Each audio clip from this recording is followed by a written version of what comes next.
Hello. This week you are actually going to begin working on your first phase one of the project. So at this point, hopefully you have a classroom in which to do the project.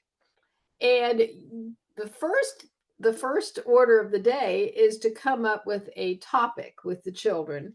And sometimes that's easy because sometimes the children and the teacher can tell you, oh, this is what we're really interested in. Who knows? Children may have seen something on the playground, they may have seen something on the way to school that day that was of great interest to them, and it kind of naturally works itself into a project. On the other hand, you may have to dig a little bit, and the chapters 1 and 2 definitely guide you through the digging process. You may have to bring in books on a variety of topics to let the children look through. You might want to bring in some artifacts, some objects that lend themselves to hands on exploration, and maybe give the children some ideas on projects. And then, eventually you'll kind of filter out the good from the not so good.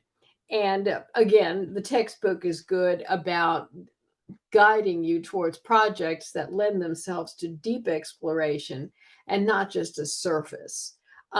Projects to stay away from are how to's, such as how do you make pizza? How do you make cookies? This is not going to be a cooking lesson.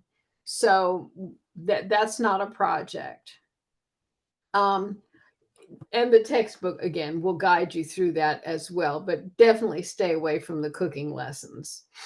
You're going to email me your topic for approval. I want to make sure it's deep enough to last through 3 phases of the project, but not so deep that you can't possibly cover it all in one semester.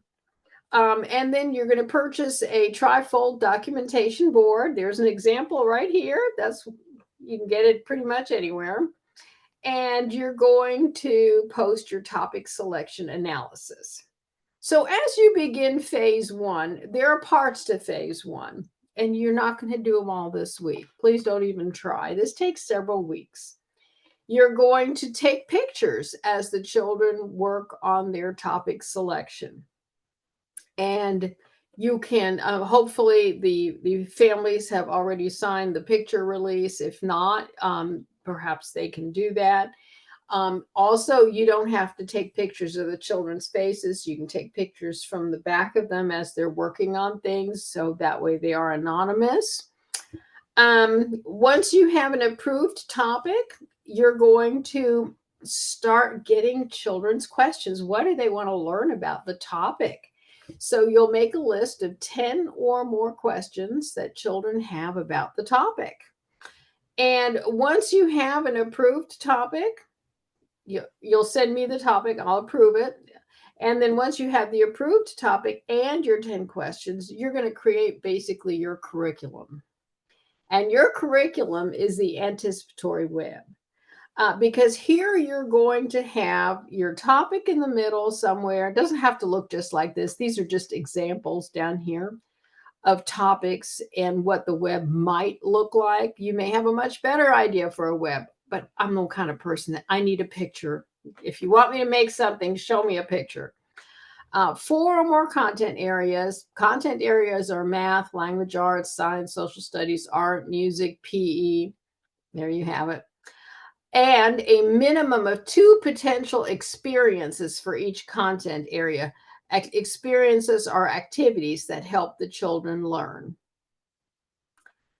And there you have it. And you can see how this person did it and how they're completely different in the way they did it, but they're both just fine. And you may have an even better way, but there you have it. Download your project planning journal, because this journal will also be turned in at the end along with your documentation panel. And so, yeah, this is a good time to start because phase one guides you right through what you're doing. It's a great way to help you plan and reflect on what you're doing.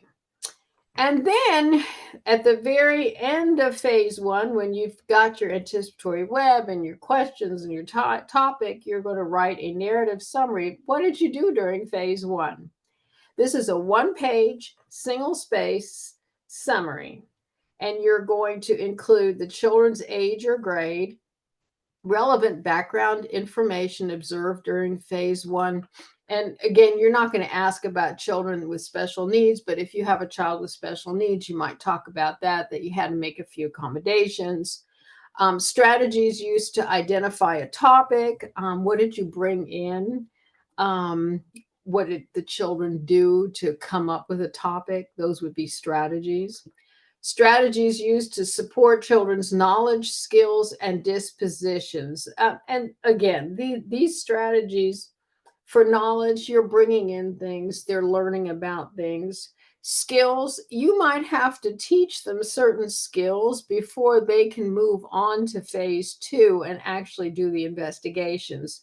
For instance, the children in the fire truck video had to learn how to tally, because when they went to the fire station, they wanted to note how many wheels were on the fire truck and how many ladders and so on and so forth. So the teacher had to teach them a skill, the tallying skill, before they ever left the classroom.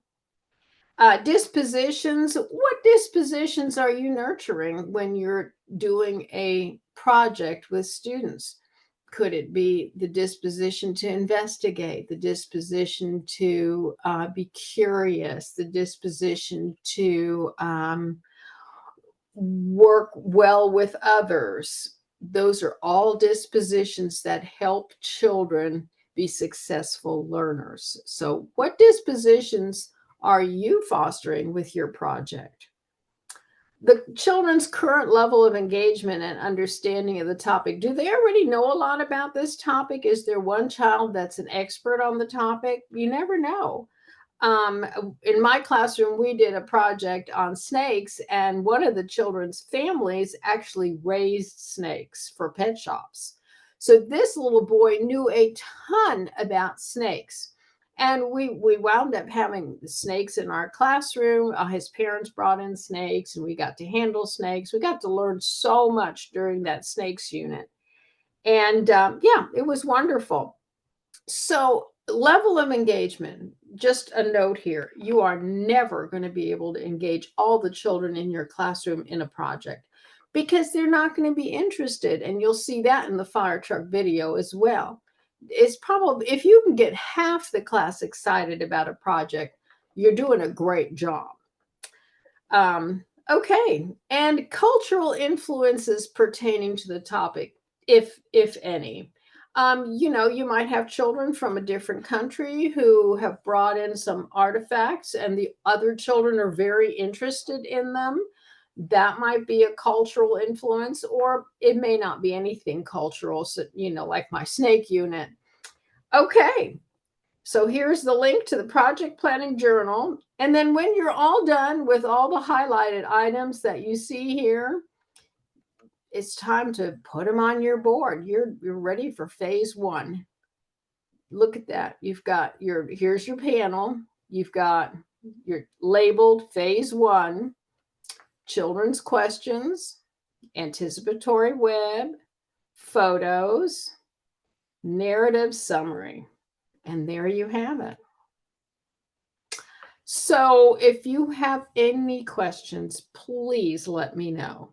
And as just a reminder, anything you post on this board has to be pre-printed. Either use pre-printed letters, print it on your computer and cut it out and make it look nice. Nothing handwritten on your board, because it just looks really unprofessional. Any questions, let me know. I'll be happy to set up a Zoom with you. Bye-bye.